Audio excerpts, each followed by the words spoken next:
Retour sur le Festival international des jeux à Cannes, où l'on a évoqué le mois dernier les processus de sélection de l'As d'or, le prix venant récompenser le meilleur jeu de l'année. Cette fois-ci, on est allé donner la parole aux auteurs et aux éditeurs présents sur le festival, qui ont vu leurs jeux sélectionnés parmi les 900 nouveautés sorties cette année. Les nominés proviennent d'un panel relativement représentatif des différents styles de jeux présents sur le marché, en partant des jeux pour enfants aux jeux les plus complexes. Parmi les nominés de la catégorie enfants, on a profité de la venue de la team Last Man le mois dernier pour vous proposer une partie de Riff Raff, le jeu édité par Zor, qui a reçu le prix de l'As d'or enfant. L'éditeur Ravensburger était également parmi les nominés, avec le jeu Panic Cafard et son petit robot cafard très vif qu'il faudra attirer vers des pièges au moyen de fourchettes. Dernier nominé parmi les jeux pour enfants, Les Trois Petits Cochons de Laurent Pouchin, édité par Purple Brain. Premier jeu d'une collection qui s'attache à adapter les contes de notre enfance.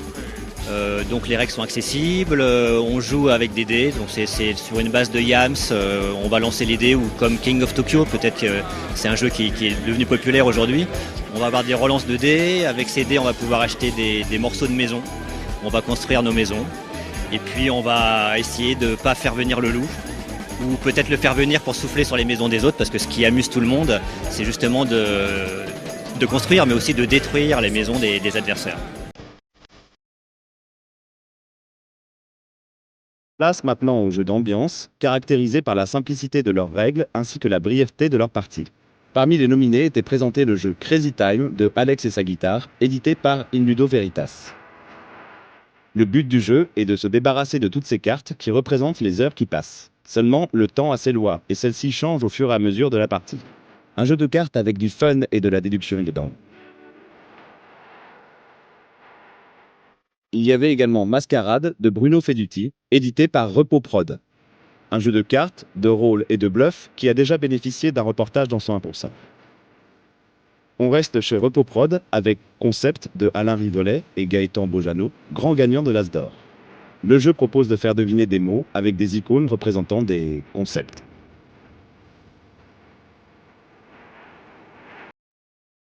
En parlant de concept, s'il y en a un qui est cher à Kanai Seiji, l'auteur de Love Letter, c'est bien celui de Simplicité, ou comment faire un jeu riche et profond avec 16 cartes.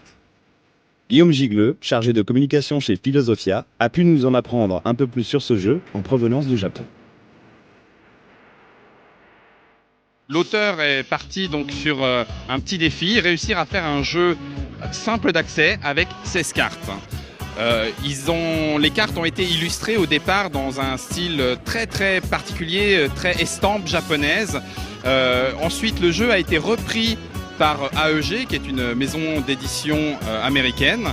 Ils ont changé les illustrations pour les remettre dans leur univers à eux, un univers plus médiéval, plus renaissance, avec des costumes plus à l'européenne.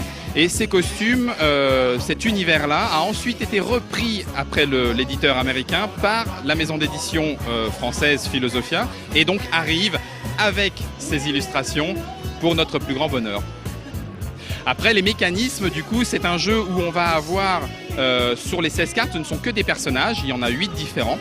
Et on est des prétendants, nous sommes des prétendants, et nous aimerions bien, grâce à nos lettres d'amour, nos love letters, ravir le cœur de la princesse.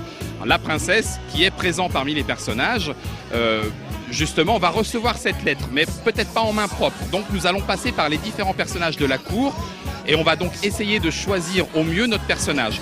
Ces personnages ont un rang d'influence qui est représenté par un chiffre. Plus ce rang d'influence est haut, et plus on a de chances de remettre la lettre d'amour à la princesse. Malheureusement, nous ne sommes pas seuls. Et en l'occurrence, à chacun de nos tours de jeu, on a donc une carte personnage, on en pioche une, et parmi les deux, il y en a une qu'on va garder, l'autre que l'on va jouer pour activer son pouvoir. C'est très simple, on a 2 cartes, on en joue une, c'est terminé, tour de jeu suivant. Après, justement, tout l'intérêt vient de la déduction et de la lecture corporelle des adversaires en disant lui je pense qu'il a un garde, lui je pense qu'il a un prêtre, lui c'est un vieux fourbe, il a le prince. Donc on essaye de s'éliminer avant le dernier tour, parce que du coup le dernier tour c'est celui qui aura le plus d'influence qui remportera le cœur de la princesse. Intéressons-nous maintenant à des jeux un peu plus complexes, avec tout d'abord Les Bâtisseurs de Frédéric Henry, édité par Bombix.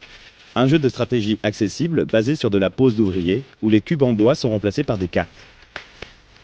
On a des ouvriers sous forme de cartes qui ont différentes natures de compétences, 4 natures de compétences, et avec chaque compétence finalement a été un équivalent de ressources, et on a une distribution différente pour chaque ouvrier, ce qui fait que chaque ouvrier a, on va dire, ses propres compétences, et le salaire d'un ouvrier est exactement celui de ses compétences.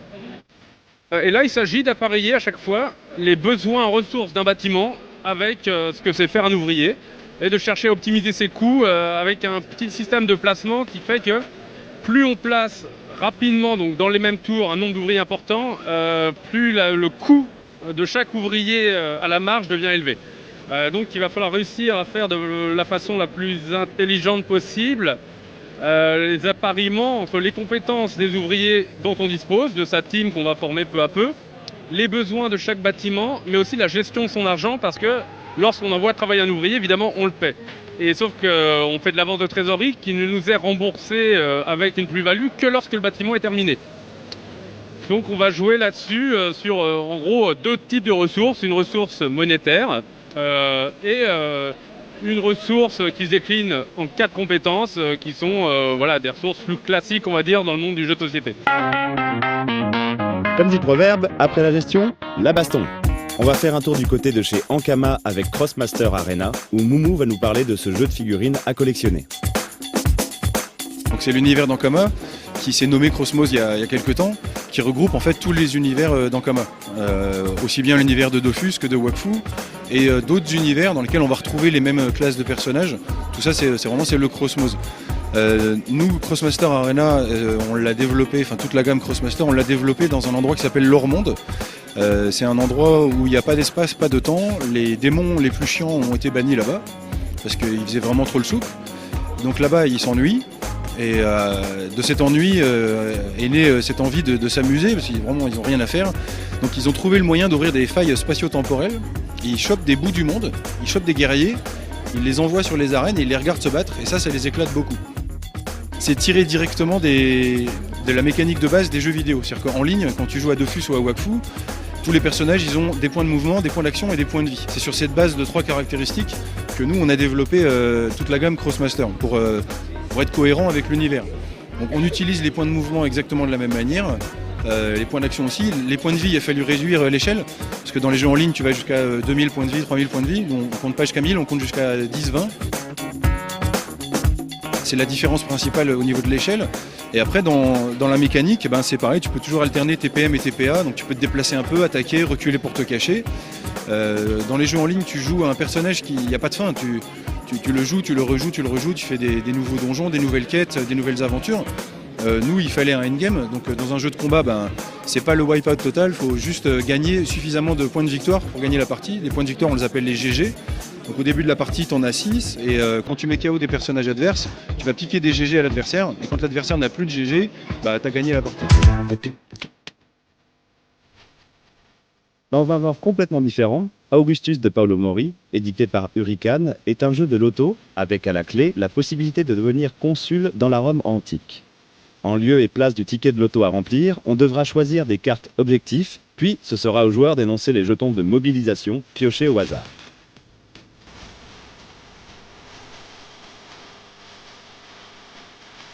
On quitte la Rome antique pour aller faire un tour dans un univers steampunk coréen, avec Choreo, un jeu de cartes mêlant stratégie et tactique.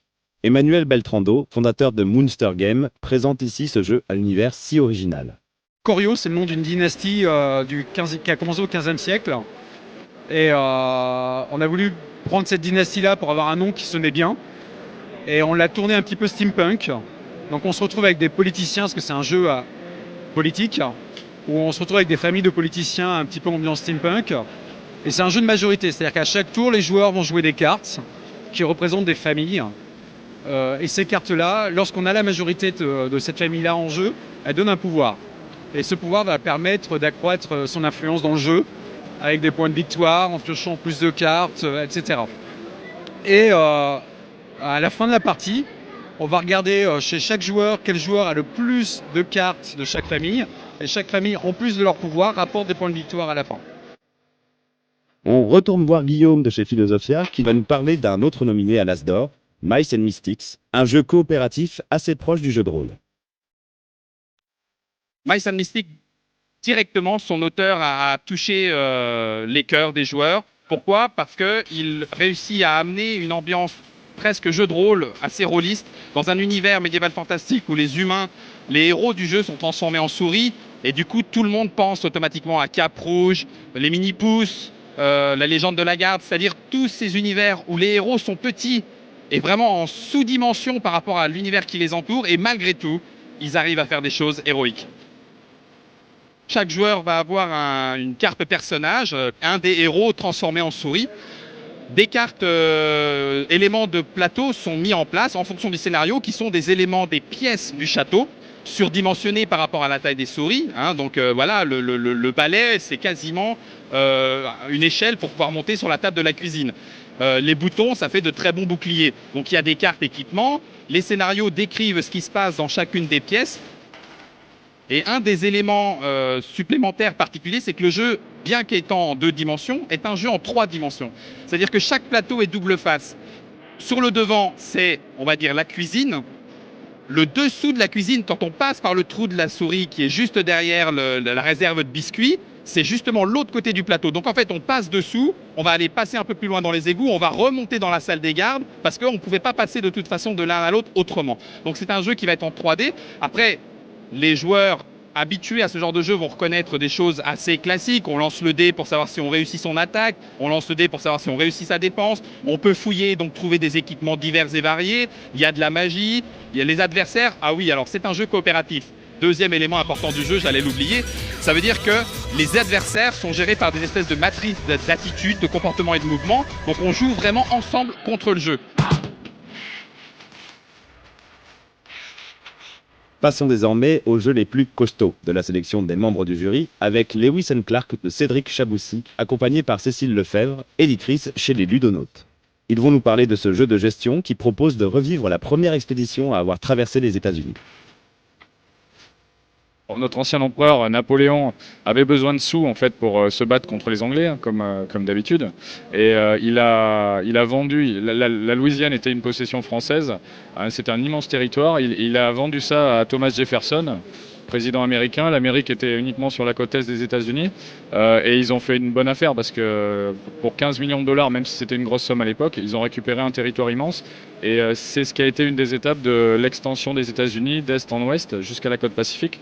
Et comme le territoire était très peu connu, qu'il y avait des tribus indiennes inconnues, etc., ils ont envoyé deux explorateurs, donc Meriwether Lewis, qui était le secrétaire particulier de Jefferson, et William Clark, un militaire, avec une trentaine de personnes, à remonter le Mississippi.